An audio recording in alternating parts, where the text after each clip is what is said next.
Luna Morales was being dragged across the marble floor of the Royal Crest Hotel, her worn sneakers scraping against the polished stone as two security guards gripped her arms. Her blue hoodie was twisted around her torso, and her faded jeans had a tear at the knee that she'd been meaning to fix for weeks. The crystal chandeliers above cast harsh light on her face, illuminating the tears streaming down her cheeks as she tried to pull away from the men hauling her toward the exit.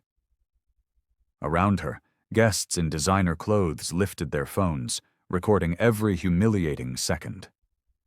A woman in a fur coat whispered to her companion, loud enough for Luna to hear, "Who let someone like that inside here?" A man in an expensive suit laughed and said, "She's obviously trying to scam her way in. These people will try anything." Before continuing, comment where in the world you are watching from, and make sure to subscribe because tomorrow's story is one you can't miss. Luna's voice cracked as she demanded, "Please, you don't understand. My husband owns this hotel. His name is Elias Ward. Please, just call him." The taller security guard, a man with a shaved head and a name tag that read Rocco, tightened his grip and muttered, "Lady, save the sob story. We've heard it all before." The other guard, Dean, smirked and said, "Elias Ward? Yeah, right. And I'm the Queen of England." Laughter rippled through the crowd. Luna felt her face burn with shame as more phones appeared. More strange, Luna's voice cracked as she pleaded, "Please, you don't understand. My husband owns this hotel. His name is Elias Ward. Please, just call him." The taller security guard, a man with a shaved head and a name tag that read Rocco, tightened his grip and muttered, "Lady, save the sob story. We've heard it all before." The other guard, Dean, smirked and said, "Elias Ward? Yeah, right. And I'm the Queen of England." Laughter rippled through the crowd. Luna felt her face burn with shame as more phones appeared. More strangers recorded her humiliation. More people judged her based on nothing but the clothes on her back. But this wasn't how Luna's story was supposed to go. Just 4 years earlier, she'd been serving eggs and coffee at a roadside diner called Millie's Breakfast Cafe, tucked between a gas station and a used car lot. She'd worked the early shift, 5 in the morning until 2 in the afternoon, her hands always smelling like dish soap and maple syrup. The pay was terrible. The tips were worse. But Luna loved the regulars. She loved the way Mr. Chen always ordered his coffee black and told her stories about his grandkids. She loved how Mrs. Patterson left her a $5 bill every Friday, even though her order never cost more than $6. Luna had grown up poor, raised by a single mother who cleaned houses to keep the lights on, and she understood what it meant to survive on kindness and hustle. Then, one rainy Tuesday morning, a man walked into Millie's who didn't fit. He wore a simple gray sweater and jeans, but there was something about him that felt different, calm, present. He sat at the counter, ordered scrambled eggs and toast, and when Luna poured his coffee, he looked her in the eyes and said, "Thank you." Not the distracted thanks most people mumbled while scrolling their phones. Real gratitude. They talked. He came back the next day, and the next. His name was Elias Ward, and he didn't tell her for 3 weeks that he was a billionaire. When he finally admitted he owned the Royal Crest hotel chain, one of the most famous luxury brands in the world, Luna laughed so hard she almost dropped a plate. She thought he was joking. He wasn't. They fell in love fast and deep, the kind of love that felt inevitable. Elias told her he'd spent his whole life surrounded by people who only cared about his money, his status, his power. But Luna cared about him. Just him. When he proposed 6 months later, Luna said yes, but she made one thing clear. She wasn't going to change who she was. She wasn't going to start wearing designer dresses or carrying $1,000 purses or acting like she was better than anyone. Elias didn't just accept that. He loved her for it. He'd grown up wealthy, suffocated by expectations and superficiality, and Luna's humility was oxygen. She still shopped at thrift stores. She still took the bus when Elias was traveling. She still wore her old blue hoodie because it was comfortable, and she didn't care what anyone thought. But Elias had been gone for 3 weeks now, traveling between Dubai, Singapore, and London for business meetings and hotel openings. They talked every night on video calls, but Luna missed him. She missed his laugh, the way he made her coffee exactly the way she liked it, the way he held her when she couldn't sleep. So she decided to surprise him. She booked a last-minute flight to Seabridge City, where the flagship Royal Crest Hotel stood like a palace of glass and gold overlooking the ocean. She didn't tell him she was coming. She wanted to see his face when she walked into his executive suite and wrapped her arms around him. The flight was long and uncomfortable. Luna couldn't afford first class, didn't want to spend Elias's money on something so wasteful, so she crammed herself into a middle seat in economy and tried to sleep with her head against the window. When she landed, she took a shuttle to the hotel instead of calling a car. She walked through the revolving doors of the Royal Crest flagship with her small duffel bag slung over her shoulder, her hair messy from travel, her clothes wrinkled and worn. The lobby stretched out before her like something from a dream.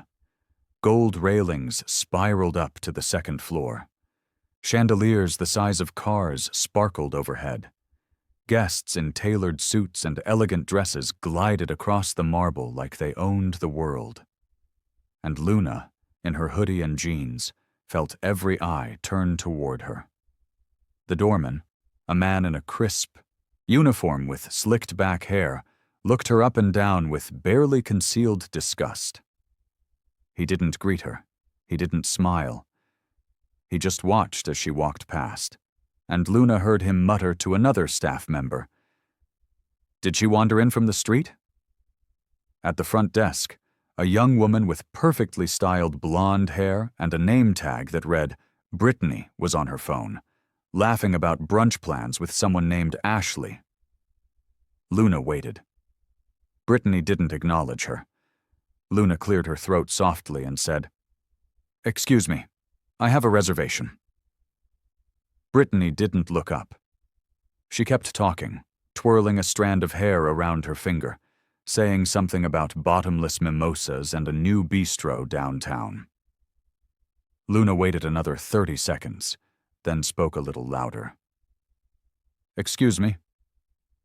This time Brittany glanced at her, rolled her eyes dramatically, and held up one finger in a wait gesture that felt more like, "You're not worth my time."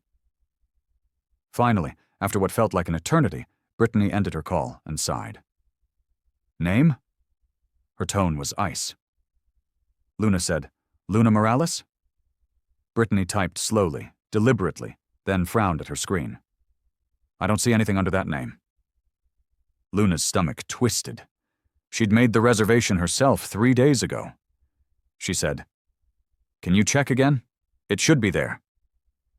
Brittany made a show of typing again, her long nails clicking against the keyboard, then shook her head. "Nope, nothing. Are you sure you booked at the right hotel?"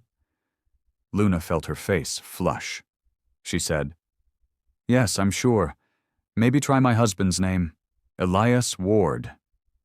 The lobby went silent. Brittany stared at Luna for a long moment, then burst out laughing. It wasn't polite laughter. It was cruel, mocking, the kind of laugh that said, "You're pathetic." Brittany turned to another staff member behind the desk and said, "Did you hear that? She says she's married to Elias Ward." The other woman, whose name tag read Sarah, covered her mouth and giggled. Brittany looked back at Luna, her expression dripping with condescension, and said, "Sweetheart, if you're going to lie, at least pick a name that's believable. Elias Ward owns this entire chain. He's a billionaire, and you—" She gestured at Luna's clothes, her bag, her tired face. "You're not exactly his type." Luna's heart pounded. She felt the stares of everyone in the lobby, felt the weight of their judgment pressing down on her. She said, her voice shaking, I'm not lying. I'm his wife. Please, just call him. He'll tell you." Brittany leaned forward, resting her elbows on the desk, and said in a loud whisper meant to be heard by everyone nearby, "Honey, you look like you can't even afford a room at a Motel 6. Now, I'm going to ask you nicely one time. Leave, before I call security." Luna's eyes filled with tears. She said, "Please, just check. Please." But Brittany had already picked up the phone. And that's when everything spiraled out of control. The sharp click of heels on marble cut through the murmur of the lobby like a knife. Luna turned to see a woman in her mid-40s approaching, her black suit perfectly tailored, her dark hair pulled back so tight it looked painful. Her name tag read, Miranda Keene, guest services manager, and everything about her radiated authority and cold efficiency. She stopped 3 feet from Luna, crossed her arms, and looked her up and down with the kind of expression someone might use when examining something unpleasant stuck to their shoe. Miranda said, "Is there a problem here, Brittany?" Her voice was smooth, professional, but underneath it, Luna heard pure contempt. Brittany smiled, clearly enjoying herself now that backup had arrived. "This woman claims she has a reservation, but there's nothing in the system. Then she said she's married to Elias Ward." She emphasized the last 2 words like they were the punchline to a joke. Miranda's eyebrows lifted in mock surprise. She turned to Luna and said, "Is that true? You're claiming to be Mrs. Ward?" Luna's throat felt tight, but she forced herself to speak. "I'm not claiming anything. I am his wife. We've been married for 3 years. Please, if you just call him, he'll explain everything." Miranda's expression didn't change. She said, "Ma'am, I've worked for this company for 15 years. I've met Mr. Ward on multiple occasions. I've never seen you before in my life." Luna felt panic rising in her chest. "He's been traveling. He's in Dubai right now, but he's flying back today. I came here to surprise him. Please, I can show you my ID. I can show you photos on my phone." She reached for her bag, but Miranda held up a hand. "That won't be necessary. Anyone can fake photos these days. What I need is proof of payment. If you have a legitimate reservation, you have a credit card on file. Let's run that, shall we?" Luna hesitated. She had Elias's black card in her wallet, the one he'd insisted she take for emergencies, but she rarely used it. She preferred her own card, the one attached to her small checking account. She pulled it out and handed it to Brittany, her hand shaking slightly. Brittany took the card like it might contaminate her, holding it between 2 fingers as she swiped it through the reader. She waited, watching the screen, and then her face lit up with theatrical delight. "Oh, this is perfect. The card's been declined." She turned the screen toward Miranda, who glanced at it and nodded slowly. Miranda looked at Luna with an expression of fake sympathy. "I see. So not only do you not have a reservation, but you can't afford to pay for a room even if we had one available. Ma'am, I'm going to be very direct with you. This is the Royal Crest Hotel. Our rooms start at $800 per night. Perhaps you'd be more comfortable at one of the budget motels off the highway. I can give you directions if you'd like." The words hit Luna like physical blows. She felt her face, burning, felt the eyes of every guest in that lobby watching her humiliation unfold like entertainment. A man in a 3-piece suit whispered to his wife, "These people have no shame. They'll try anything." An elderly woman shook her head and said, "In my day, they would have arrested someone like her for trespassing." Luna's voice came out smaller than she intended. "My card shouldn't be declined. There must be a mistake. Please, just let me call my husband. He's flying back today. He'll be here soon." Miranda's expression hardened. "Ma'am, I've been patient, but this is getting ridiculous. You're attempting fraud. You're trying to scam your way into a luxury hotel using false claims and a declined credit card. I could call the police right now and have you arrested." Luna felt the world tilting. This couldn't be happening. She said, her voice breaking, "I'm not scamming anyone. I'm telling you the truth. My name is Luna Morales Ward. I married Elias at a small ceremony in Monterey 3 years ago. We live in a house in Pacific Grove. He likes his coffee with 2 sugars and no cream. He has a scar on his left shoulder from a surfing accident when he was 19. He collects vintage record players. Please, you have to believe me." But Miranda wasn't listening anymore. She turned to Brittany and said, "Call security. I want her removed from the premises immediately." Luna's heart stopped. "No, please, please don't do this." But Brittany was already on the phone, speaking in a low voice, and within 30 seconds 2 massive security guards appeared from a side corridor. Rocco and Dean. Rocco was the taller one, built like a linebacker with arms the size of tree trunks. Dean was shorter but stockier, with a crooked nose that looked like it had been broken more than once. Miranda pointed at Luna and said, "Remove her from the hotel. She's attempting fraud and creating a disturbance. If she resists, call the police." Rocco nodded and approached Luna with Dean right behind him. Luna backed up a step. "Please, you don't have to do this. Just wait a few hours.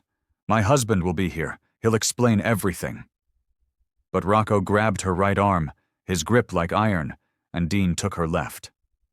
Luna tried to pull away, panic flooding her system, and she shouted, "Let go of me! You can't do this!" Rocco's expression didn't change. He said, "Ma'am, you need to leave. Don't make this harder than it needs to be."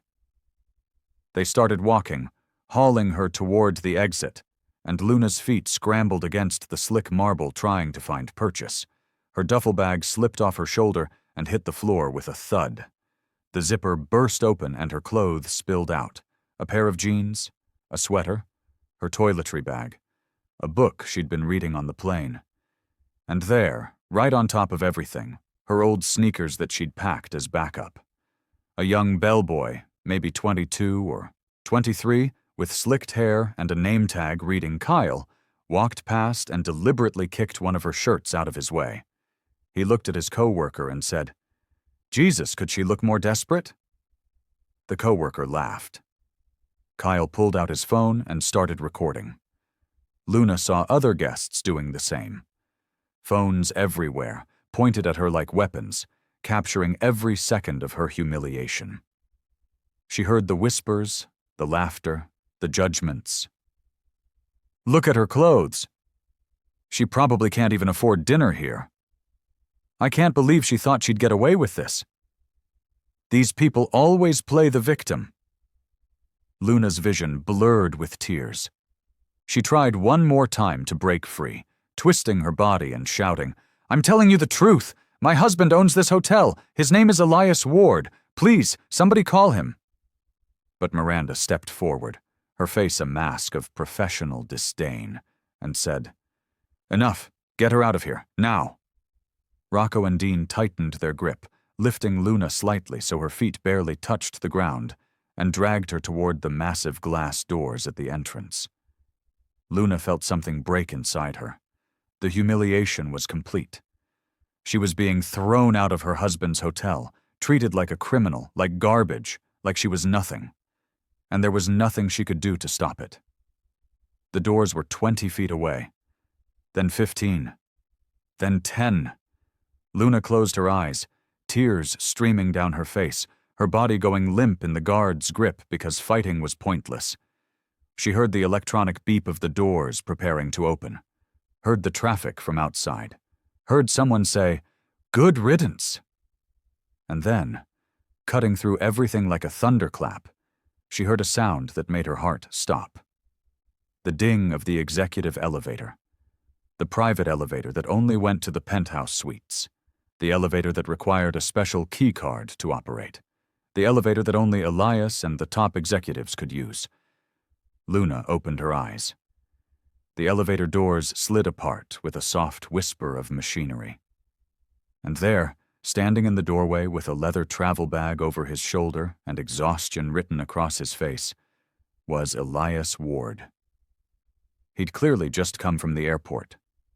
His dark hair was messy. He wore a simple black t-shirt and jeans. He had the beginning of stubble on his jaw. But his eyes, those warm brown eyes that Luna loved, locked onto the scene in the lobby and went absolutely cold. He saw Luna suspended between two security guards, her face streaked with tears, her belongings scattered across his hotel floor, surrounded by guests with their phones out recording like this was some kind of show. And something in his expression shifted from confusion to understanding to rage so pure it was terrifying. His voice, when it came, wasn't loud, but it cut through every sound in that lobby like a blade. "Let her go, now!" Everything stopped. Rocco and Dean froze, their hands still gripping Luna's arms. Brittany's mouth fell open. Miranda went pale. The guests lowered their phones slightly, suddenly uncertain.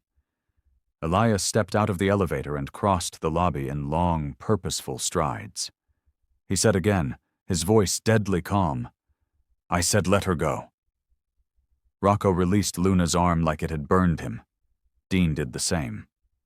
Luna's legs almost gave out, but before she could fall, Elias was there, catching her, pulling her against his chest and wrapping his arms around her so tight she could barely breathe.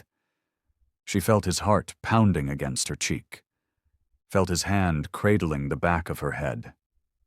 Heard him whisper, "I'm here. I'm so sorry. I'm here." And for the first time since she'd walked into that lobby, Luna felt safe. But when Elias lifted his head and looked at the staff, at the guards, at Miranda standing there frozen, his expression was something Luna had never seen before. It was the face of a man who'd just watched the person he loved most in the world be brutalized, and someone was going to pay for it. Elias held Luna for another moment, his hand stroking her hair, whispering words only she could hear. Then he gently pulled back, his hands on her shoulders, and looked into her red, swollen eyes. "Luna, tell me exactly what happened. Everything. Don't leave anything out." His voice was soft with her, tender, but Luna could feel the barely controlled fury underneath it. She took a shaky breath and began. "I wanted to surprise you. I flew in this morning and came straight here. When I got to the desk, she—" Luna pointed at Brittany, whose face had gone chalk white. "She ignored me. Then when I gave my name, she said there was no reservation, so I told her to check under your name, and she laughed at me." Elias's jaw tightened, a muscle twitching near his temple, but he said nothing. Luna continued, her voice gaining strength as the anger started to overtake the humiliation. "She announced to the whole lobby that I was lying, that I was trying to scam my way in. Then she—" Luna looked at Miranda. "She said I looked like I couldn't afford a Motel 6. She ran my card and said it was declined, even though I know there's money in that account. She called me a fraud. She threatened to call the police and have me arrested. And then she ordered security to throw me out." Elias's eyes moved to the scattered belongings on the floor, to Luna's torn duffel bag, to the shirt that Kyle had kicked aside. "They grabbed me," Luna said, her voice breaking again. "They dragged me across the lobby while everyone watched and recorded. My bag fell, and my clothes went everywhere, and one of the staff kicked them. Another one was filming it on his phone, laughing. They wouldn't listen to me. I begged them to call you. I begged them to just wait. But they dragged me to the door like I was garbage." A sob caught in her throat. "They put their hands on me, Elias. They hurt me." Elias closed his eyes for a brief second, and when he opened them again, the warmth was completely gone. What remained was something cold and calculating and absolutely merciless. He turned to face Miranda, who stood frozen like a deer in headlights, and said in that same terrifyingly calm voice, "You laid hands on my wife. You accused her of fraud. You had her physically removed from my hotel while guests recorded her humiliation for entertainment. Is that accurate?" Miranda's mouth opened and closed. She managed to stammer, "Mr. Ward, I didn't know. She didn't look like… she wasn't dressed like… We have policies about protecting the integrity of the hotel and preventing fraudulent…" "Stop talking." Elias's words were like a slap. Miranda's mouth snapped shut. Elias looked at Rocco and Dean, who stood off to the side looking like they wanted the floor to swallow them whole. "Did you drag my wife across this lobby?" Rocco cleared his throat. "Sir, we were following orders. Manager Keene instructed us to remove…" Elias held up a hand. "I asked you a yes or no question. Did you put your hands on my wife and drag her across this floor?" Dean looked at his shoes. Rocco, to his minimal credit, met Elias's eyes and said quietly, "Yes, sir.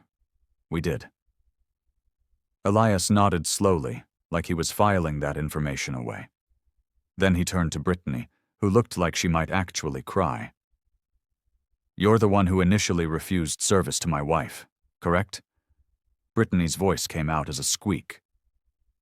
"I didn't know who she was, Mr. Ward. I swear. She didn't have proper identification, and the reservation wasn't showing up in the system. And when she said she was your wife, I just thought… she was wearing…" She gestured vaguely at Luna's clothes, as if that explained everything. Elias's expression darkened further. "You thought what, exactly? That my wife should be judged by the price tag on her hoodie? That someone in jeans and sneakers couldn't possibly be married to me?" Brittany started to answer, but Elias cut her off. "Where's Kyle?" There was a moment of confused silence, and then the young bellboy who'd kicked Luna's shirt stepped forward reluctantly. His earlier bravado completely evaporated. Elias looked at him. "You kicked my wife's belongings. Then you filmed her being dragged out. Show me the video." Kyle's face went red. I deleted it." It was an obvious lie. Elias's voice dropped even lower.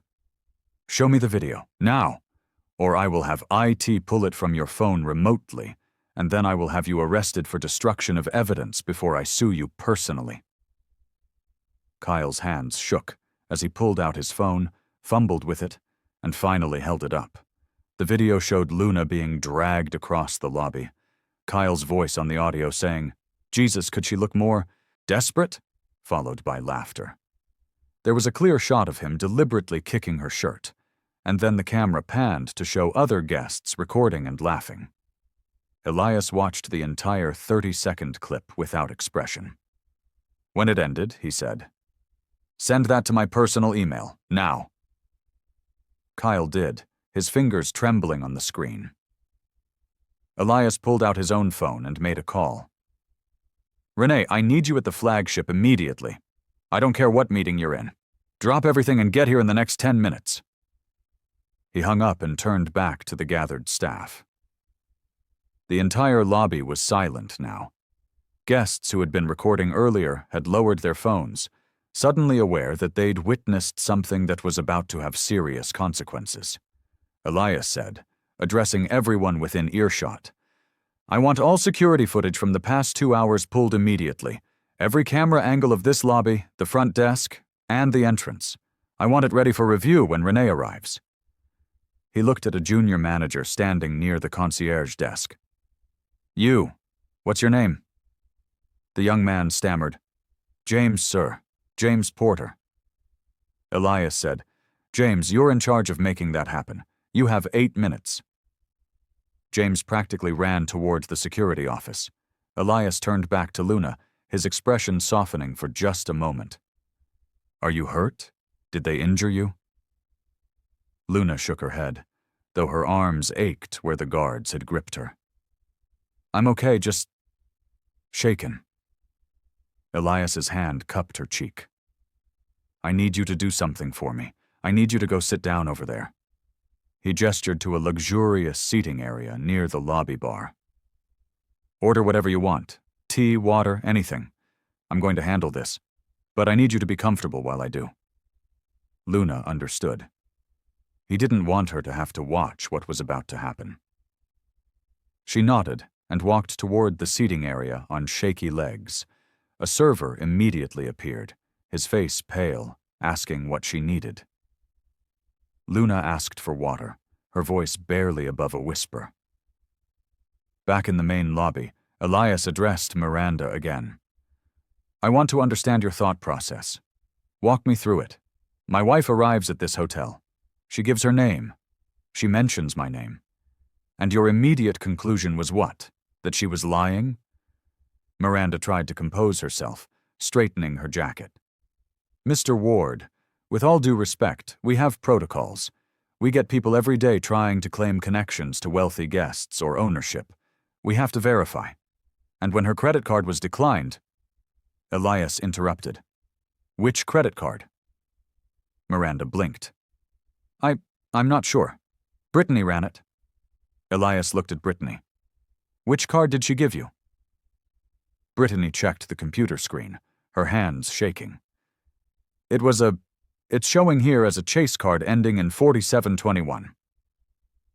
Elias pulled out his phone again, opened his banking app, and navigated to Luna's account. He turned the screen towards them. "That card has a balance of $3,000. It wasn't declined. What actually happened here?" Brittany's face went from white to red. The system said..." But she couldn't finish the lie. Elias stared at her until she looked away. "You staged it. You manually declined her card to humiliate her in front of these people. Is that correct?" Brittany started crying. She nodded. The elevator dinged, and a woman in her early 50s emerged, her gray suit impeccable, her expression one of barely concealed panic. Renee Collins, regional director of Royal Crest Hotels, had clearly broken every speed limit to get here. She took in the scene. Luna sitting in the corner looking traumatized, Elias standing in the center of the lobby radiating fury, the gathered staff looking terrified, and the scattered belongings still on the floor. And her face went pale. "Elias, what happened?" Her voice was careful, controlled. Elias said, "Come with me. We're going to review security footage. All of you." He gestured to Miranda, Brittany, Rocco, Dean, Kyle, and Sarah, the other desk clerk who'd been giggling earlier. "Stay exactly where you are. If any of you leave this lobby, you'll be escorted out by police." Elias, Renee, and James disappeared into the security office. The remaining staff stood in awkward silence while Luna sipped her water and tried to stop shaking. Guests who'd been watching started to murmur to each other. Phones came back out, but this time the tone had shifted. Someone whispered, "That's actually his wife."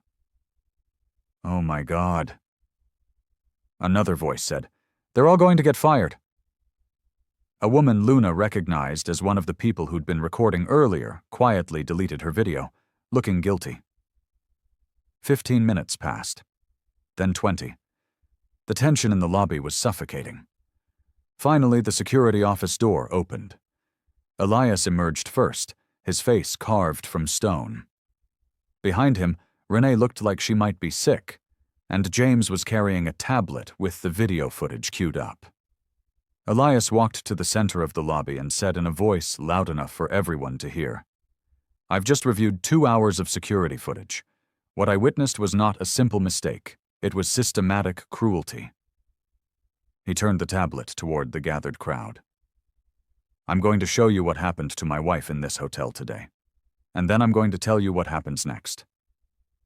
The video played on the tablet, but Elias had James project it onto the large display screen normally used for event announcements. Everyone in the lobby could see it. They watched Brittany ignore Luna, roll her eyes, laugh when Luna mentioned Elias's name. They watched Miranda's condescending treatment, her accusation of fraud, her dismissive gestures. They watched the staged card decline, Brittany's theatrical announcement. They watched Rocco and Dean grab Luna, watched her bag fall and her belongings scatter. Watched Kyle kick her shirt and film the whole thing while laughing. Watched other staff members join in the mockery. Watched Luna being dragged, crying and begging, toward the exit while guests recorded and whispered cruel judgments. When the video ended, the lobby was dead silent. Some guests looked ashamed. Others looked angry on Luna's behalf. A few were already typing on their phones, undoubtedly sharing what they'd just witnessed. Elias turned to face the staff members involved. And when he spoke, his voice was final and absolute. Elias looked at each staff member in turn, his gaze moving from face to face with the precision of a surgeon's scalpel. When he finally spoke, his voice carried to every corner of the lobby. What I just showed you is not an isolated incident of poor judgment. This is a systematic failure of human decency. This is what happens when people are given a uniform and a title, and they forget that every person who walks through these doors deserves respect. He turned to Miranda first. You're a guest services manager. Your job is to serve guests. Instead, you saw someone you deemed beneath you, and you decided to humiliate her. You accused her of fraud without evidence. You refused to make a single phone call that would have verified her identity. You ordered security to physically remove her because she didn't meet your standards of what wealth should look like. Miranda tried to speak. Mr. Ward, if you would just let me explain. But Elias cut her off with a look that could freeze lava. There is no explanation that justifies what you did. You saw my wife's clothes and you made a judgment about her worth as a human being. That tells me everything I need to know about your character. You're fired. Security will escort you to collect your personal belongings. You have 30 minutes to leave the premises. Miranda's face crumbled. Please, I've been with this company for 15 years. I have a mortgage. I have bills. You can't just... Elias's voice dropped to barely above a whisper, which somehow made it more terrifying. I can, and I am. You put your hands on my wife. You don't get a second chance. He turned to Brittany, who was openly sobbing now, mascara running down her cheeks in black streams. You deliberately staged a card decline to humiliate someone in front of a lobby full of people. You mocked her when she told you the truth. You filmed her humiliation. You're fired. Brittany collapsed onto the desk, her shoulders shaking. I'm sorry. I'm so sorry. I didn't know. Elias said. You didn't know because you didn't care to know. The fact that she was my wife is irrelevant. You would have treated any person in those clothes the same way. That's the problem. You're done here. He moved to Rocco and Dean. Both men stood at attention like soldiers awaiting court-martial. Elias said, You followed orders to physically remove someone from this hotel. I understand that's part of your job. But you had multiple opportunities to pause, to question, to verify the situation. Instead, you grabbed my wife hard enough to leave bruises on her arms. You dragged her across this floor while she begged you to stop. You treated her like a criminal. Rocco said quietly, Sir, we were told she was attempting fraud. We were told to remove her immediately. We didn't realize... Elias cut him off. You didn't realize because you didn't ask. You saw someone in a hoodie and you assumed the manager was right. You're both fired. Dean's face went red. That's not fair. We were doing our jobs. Elias's expression didn't change. Your job is to protect people, not brutalize them. You failed. Leave. He turned to Kyle, the bellboy, who looked like he wanted to disappear into the marble floor. You kicked my wife's belongings like they were trash. Then you filmed her suffering for your entertainment. Then you lied about deleting the video. You're 19 years old, so maybe you thought this was funny. Maybe you thought treating someone badly would make you look cool to your coworkers. Let me be very clear. What you did was cruel, childish, And beneath contempt, you're fired. And that video you took? It's being turned over to our legal team. If I find out you shared it anywhere, on any platform, I will sue you personally for everything you will ever earn. Kyle started to cry, his tough guy persona completely shattered. Please, Mr. Ward, I need this job. My mom's sick. I'm helping with her medical bills. Elias's voice was ice. You should have thought about that before you decided to be cruel. Get out. He looked at Sarah, the other desk clerk who'd giggled along with Brittany. You stood there and laughed while my wife was being humiliated. You did nothing to help. You did nothing to question what was happening. You just went along with it because it was easier than standing up. You're fired. Sarah didn't even try to defend herself. She just nodded, tears streaming down her face, and walked toward the employee area. Elias turned to Renee, who'd been standing silently through all of this, her face ashen. You're the regional director. Every policy, every training program, every aspect of culture in these hotels flows through you. This didn't happen because of one bad manager. This happened because the culture you've created allows people to judge others based on appearance. It allows staff to treat human beings like obstacles or threats instead of guests. Renee said carefully, Elias, I take full responsibility for this failure. I will personally oversee a complete overhaul of our training programs. We'll implement new protocols for verification, new standards for guest interaction, mandatory bias training for every employee. Please, give me a chance to fix this. Elias studied her for a long moment. Finally, he said, You're not fired, but you're on probation. You have 6 months to prove that you can build a culture of dignity and respect in these hotels.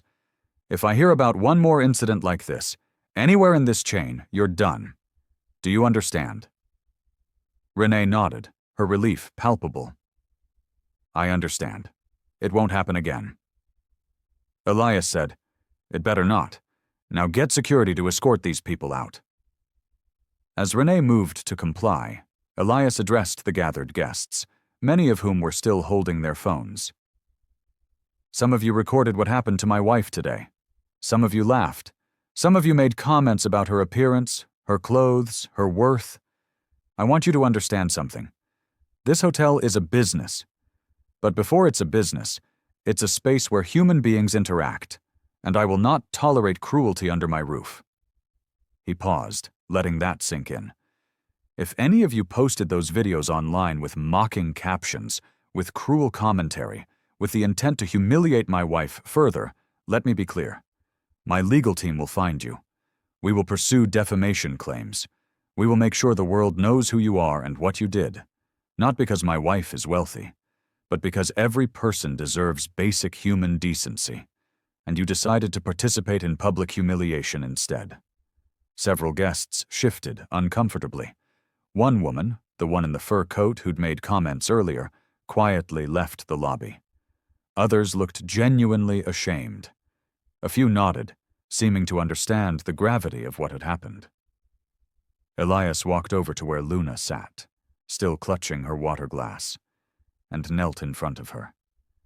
His voice, so cold and commanding moments ago, became soft again. I'm so sorry I wasn't here. I'm sorry you had to go through that alone. Luna set down her glass and took his hands. You're here now. That's what matters. Elias shook his head. It's not enough.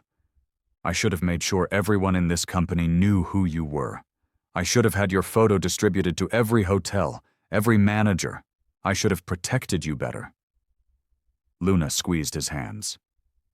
Eli, stop. This isn't your fault. This is about people who judge others based on what they're wearing instead of who they are.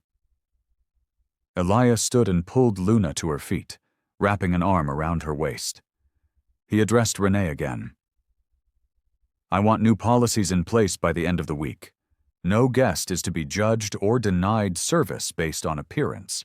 If there's a question about reservation or payment, the protocol is to politely verify, not to accuse. If someone claims a connection to ownership or management, Staff are to contact that person immediately to confirm, not to mock the guest. And I want every single employee in this chain to undergo mandatory training on bias, respect, and human dignity. Failure to complete that training is grounds for termination. Renee was taking notes on her tablet. Done. I'll have the training program designed by tomorrow and rolled out within 2 weeks. Elias said, I also want a direct hotline established. If anyone, guest or staff, witnesses discrimination or mistreatment, they can report it anonymously, and it comes straight to the executive office. No filters, no managers who might try to cover it up. Straight to the top. Renee nodded. I'll set that up today. Elias looked around the lobby one more time. This hotel is supposed to represent excellence, but excellence without humanity is just empty luxury. That changes today. He guided Luna toward the elevator, but before they left, he turned back one final time. To everyone still here, staff and guests alike, I want you to remember something. The woman you saw being dragged across this floor is my wife. But even if she wasn't, even if she was just someone traveling on a budget, trying to find a place to stay, she deserved respect. Every person who walks through these doors deserves respect. Not because of what they're wearing, not because of what's in their bank account, but because they're human. If you can't understand that, you don't belong here. The lobby remained silent as Elias and Luna entered the elevator. The doors slid shut, and finally, mercifully, they were alone. In the elevator, Luna let out a breath she didn't know she'd been holding. Elias pulled her close, his hand cradling her head against his chest. I've never been so angry in my life, he said quietly. When I saw them dragging you, saw you crying, saw your things on the floor, I wanted to destroy everyone in that room. Luna looked up at him. You did? Elias shook his head. Not enough? Firing them isn't enough? What they did to you? His voice broke slightly. They hurt you, Luna. They made you feel small, and I can't fix that. Luna reached up and touched his face. You already are fixing it. By changing the policies, by making sure it doesn't happen to someone else. That's how you fix it. The elevator reached the penthouse floor, and they stepped into the suite that had always felt like home when Elias traveled. But now it felt tainted. Luna could still feel the phantom grip of those guards on her arms, could still hear the laughter, the whispers, the cruel judgments. Elias seemed to sense it. He said, We don't have to stay here. We can go home right now. I'll have someone pack my things and ship them. Luna considered it. Part of her wanted to run, to leave this place and never come back. But another part, the part that had grown up poor and learned to survive, refused to let them win. She said, No, we stay, at least for tonight. I won't let them chase me away. Elias searched her face. Are you sure? Luna nodded. I'm sure. Besides, you flew for 16 hours. You need rest. Elias smiled slightly, the first real smile since he'd stepped off that elevator. I've never been less tired in my life. I'm running on pure adrenaline and rage right now. Luna laughed, and it felt good to laugh after everything. Well, come down from that rage and hold me. That's what I need right now. Elias didn't need to be asked twice. They moved to the couch, and he wrapped her in his arms, and for a long time, they just sat there in silence, processing everything that had happened. Luna woke the next morning to the sound of Elias's phone buzzing incessantly on the nightstand.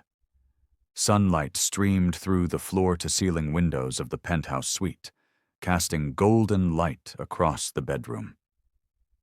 She'd finally fallen asleep around 3 a.m, exhausted from crying and talking and trying to process the trauma of the day before.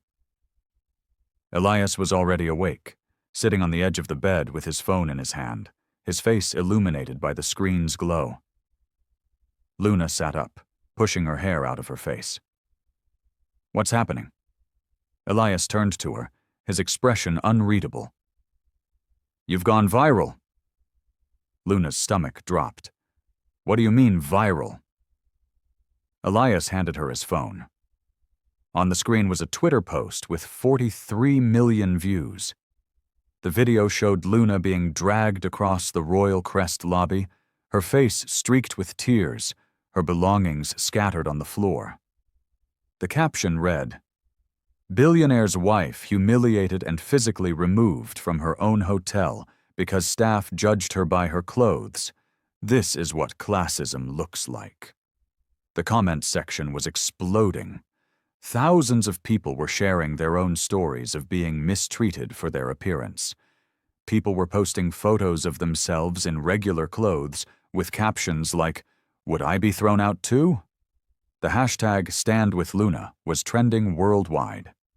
Luna scrolled through more posts. Someone had identified Brittany, Miranda, Kyle, and the security guards. Their social media accounts were being flooded with angry comments. Someone had leaked Kyle's video to multiple news outlets. CNN was running a segment on discrimination in luxury hospitality. The BBC had picked it up. Al Jazeera. Major news organizations around the world were covering the story. Luna felt dizzy. "How did this happen so fast?" Elias said, "Someone in that lobby yesterday posted the security footage I showed. Or maybe someone hacked our system and pulled it directly. Either way, it's everywhere. My PR team has been calling since 5 this morning." Luna handed him back his phone, her hands shaking. "What do we do?" Elias took her hand. "First, we make sure you're okay. Second, we control the narrative. I'm releasing a statement in an hour. I've already approved it with legal. It outlines what happened, what actions I took immediately, and what systemic changes we're implementing across all Royal Crest properties. I'm not hiding from this. If anything, I want people to know exactly what happened and exactly how seriously we're taking it." Luna nodded slowly. "Can I read the statement first?" Elias pulled it up on his tablet and handed it to her. The statement was direct and unflinching. Elias had laid out the entire incident, named the staff members involved, and confirmed their termination, acknowledged the failure of company culture that allowed such treatment to occur, and detailed the new policies being implemented. But what struck Luna most was the final paragraph. "My wife, Luna, has always chosen to live modestly despite having access to wealth. She shops at thrift stores, takes public transportation, and dresses comfortably rather than ostentatiously. I've always admired her for this. She doesn't need designer labels to know her worth. Yesterday, she was punished for that authenticity. She was judged, humiliated, and physically assaulted because she didn't look like someone's idea of what a billionaire's wife should be. That ends now. Not just in my hotels, but anywhere I have influence. Every person deserves dignity, regardless of what they're wearing." Luna felt tears prickling her eyes again, but these were different. These weren't tears of humiliation or pain. These were tears of being seen, being defended, being valued exactly as she was. She looked at Elias. "It's perfect. Send it."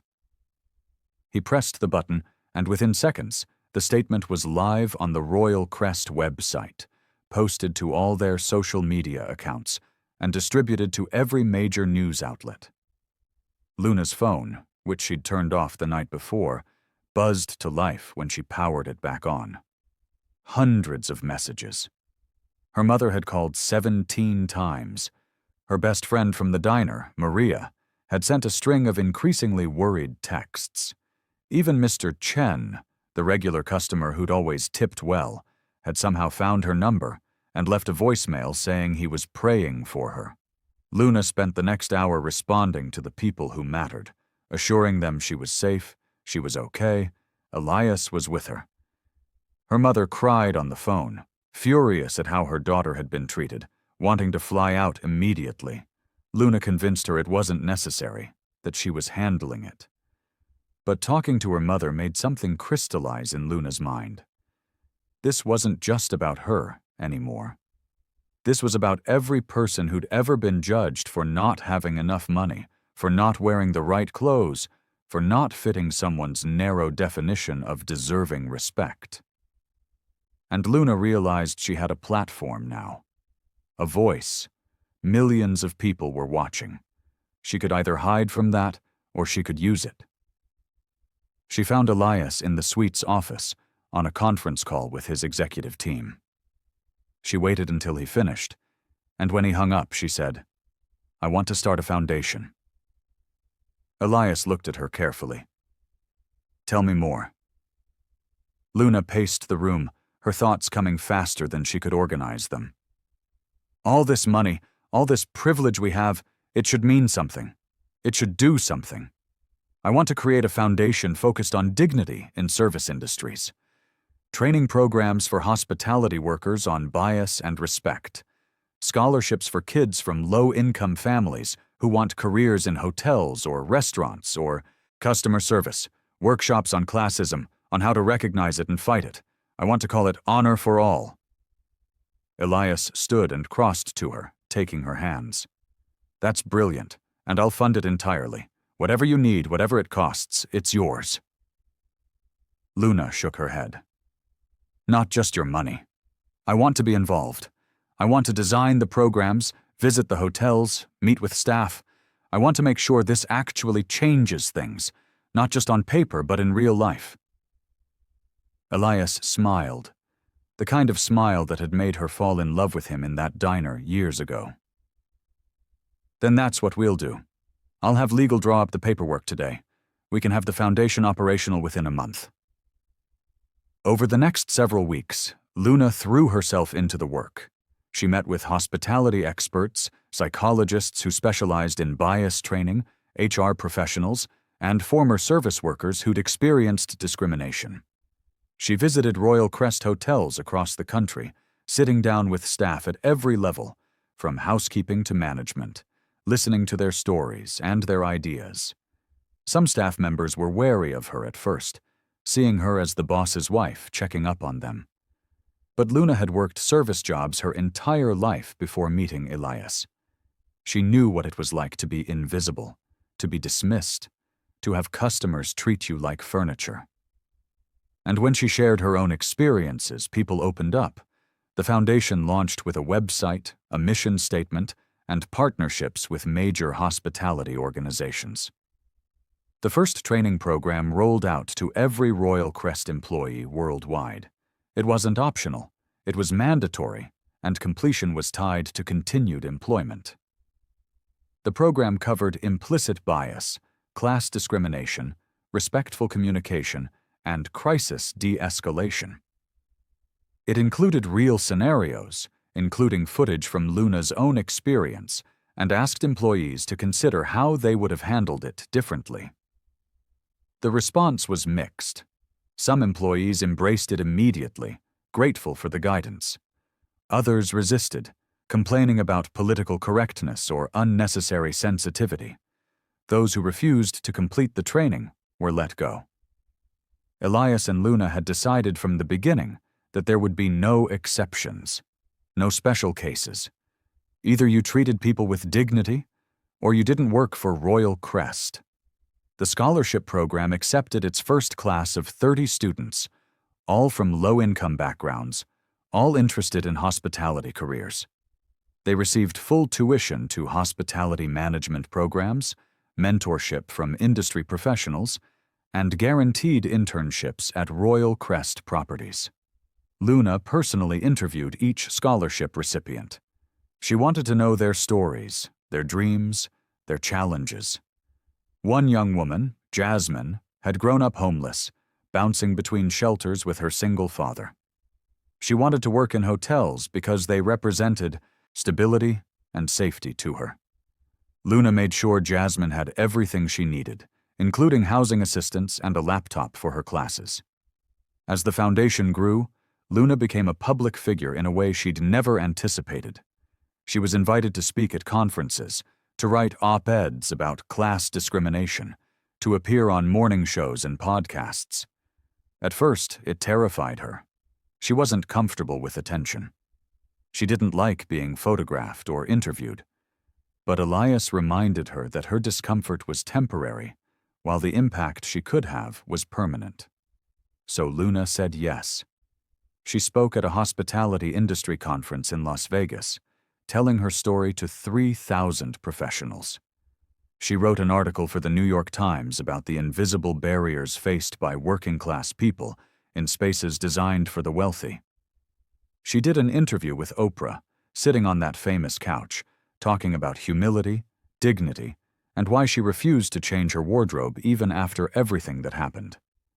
The fired staff members, meanwhile, struggled to find new employment. Their involvement in Luna's humiliation was public knowledge, easily discoverable with a simple Google search. Miranda applied to dozens of hotels, but was rejected by all of them. Brittany tried to scrub her social media presence, but the internet never forgets.